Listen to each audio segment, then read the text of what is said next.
Hey everybody, and welcome back to my teaching vlog. It's been a long time since I posted one of these. Things have been a little crazy. In the summer, we were like off and on whether or not we were going to start hybrid or remote. We ended up starting all remote. We actually didn't go hybrid until October 19th. So we spent like a good 6 weeks doing all remote, teachers in the building and kids at home. And actually, I think it worked pretty well. There was definitely struggles. It's really hard to get kids to turn their cameras on. It's really hard to get them to turn their mics on. It's really hard to get them to engage, at least at the high school level. I'm not sure about what you guys are experiencing in other grade levels. And that, I think, has been the biggest struggle, at least for me, is one, building relationships with students, and two, even the kids I already have relationships with, kids that I've had in years past, I already know well, just trying to get them to engage is really challenging. And so that's been a big struggle. Recently, about a week ago, the number of cases in the town that I work in started to get higher and higher. And so we were shut down a week ago. And we still don't know exactly how long the closure is going to be, but now we're back to all remote, everybody at home, teachers teaching from home and students teaching from home. So, I guess I would love to hear anybody's tips for student engagement and relationship building. I have some things that I've been doing, and I'm actually going to make a video about that really soon, but I'd love to hear your tips as well. I've been just trying to keep it fun, I'm giving them extra credit if they post a joke of the day in the stream. I took all the classwork notifications out of the stream, so the stream can just be a place for, announcements and some fun activities. What else? I made my, my little personalized Bitmoji banner. I like to do that. And I think that does just bring a personal touch to things, and just trying to take a break and have some fun now and then and play some games and try some different things that'll build community and build relationship, and also just have some conversations with the kids about where they're at and how, school is going for them this year. A lot of them, particularly seniors, it's tough. This is not how they envisioned their senior year of high school. Freshmen, it's difficult on too. They're new to this. This is, their first year of high school. It's a new building. At least we were in hybrid, So I guess each grade level's got their own struggles. I think this has brought out a lot of anxiety in kids. I hear from a lot of different people or different, teachers that I've talked to, that things like, well, but these kids are supposed to be digital natives, how come they can't figure out how to work Google Classroom? But, I feel like these platforms are not intuitive.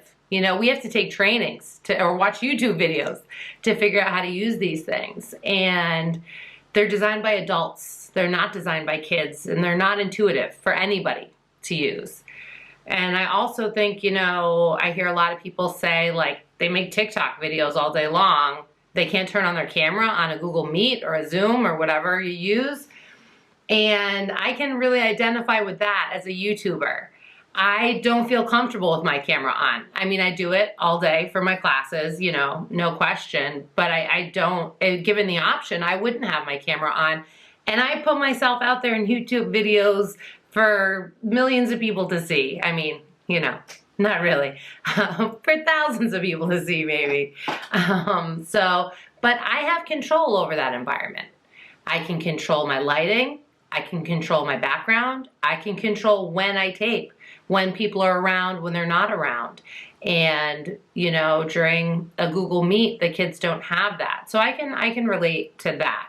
I'm not a huge fan of having my camera on. It gives me anxiety as well. I'm always worried about like what angle it's getting me at and how I look, and it's distracting for me.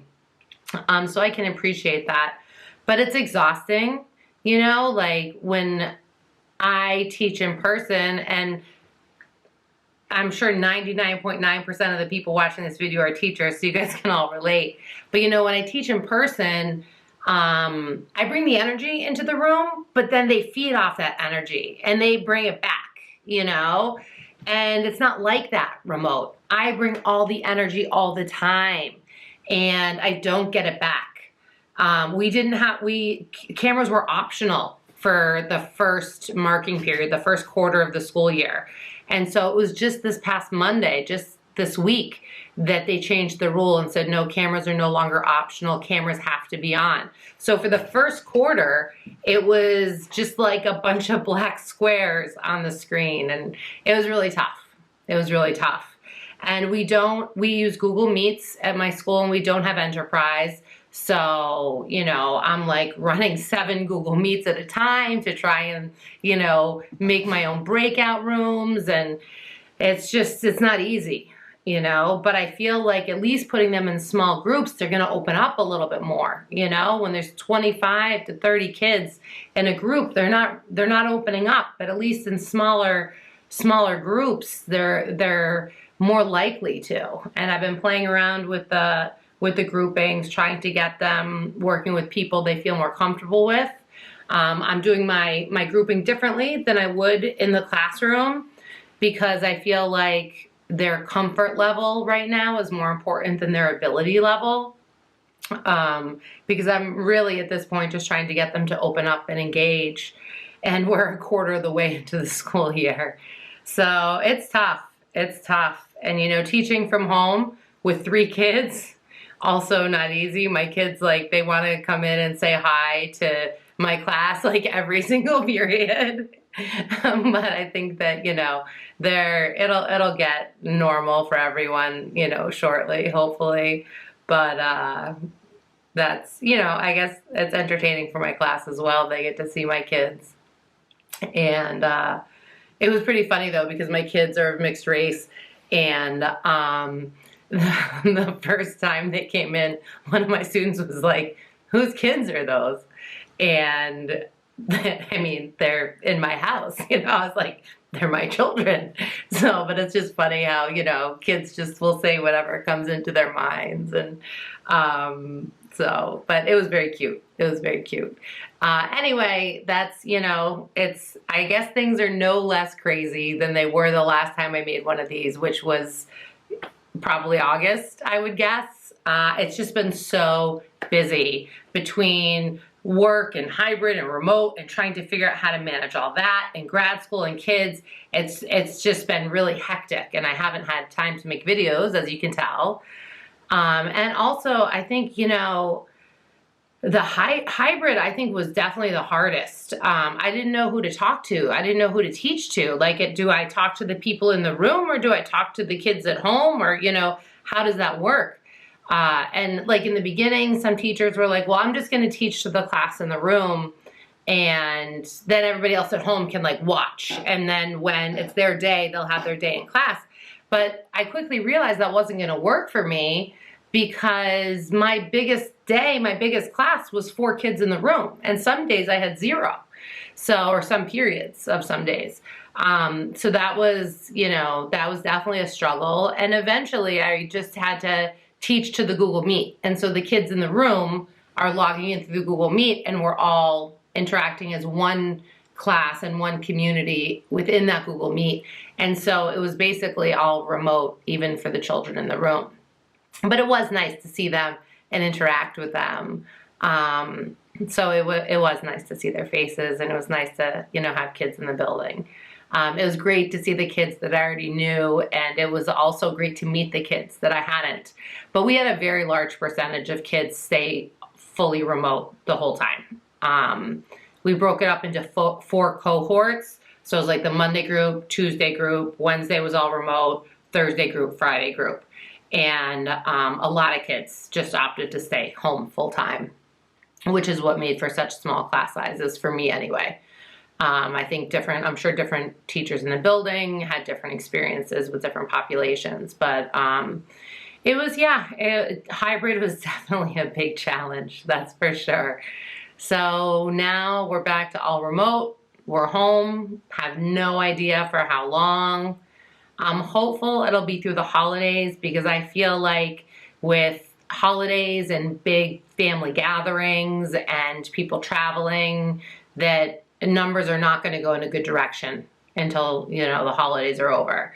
So I'm kind of hopeful, just for safety's sake, that we'll stay home until, you know, the first of the year, but I really have no idea.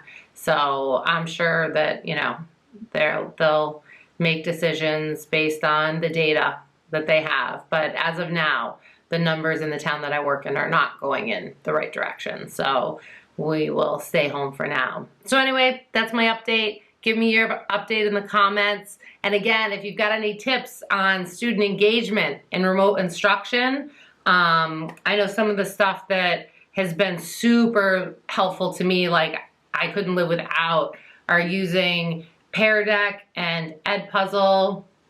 Those are the two biggest ones for me, especially Edpuzzle. That one's been great. So if you haven't used that, you should definitely check that out. It's like you can put videos on there or use videos that are already there, and you can put questions in, and the kids can't rewind or fast forward or anything. So it's very helpful for video content and making sure you know who's watching it and if they're understanding it.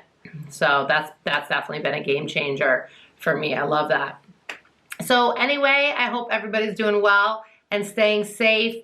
Make sure you wear your masks and stay socially distant. Let's all stay safe and make it through this pandemic together. I hope your school year's going well. Let me know how you're doing.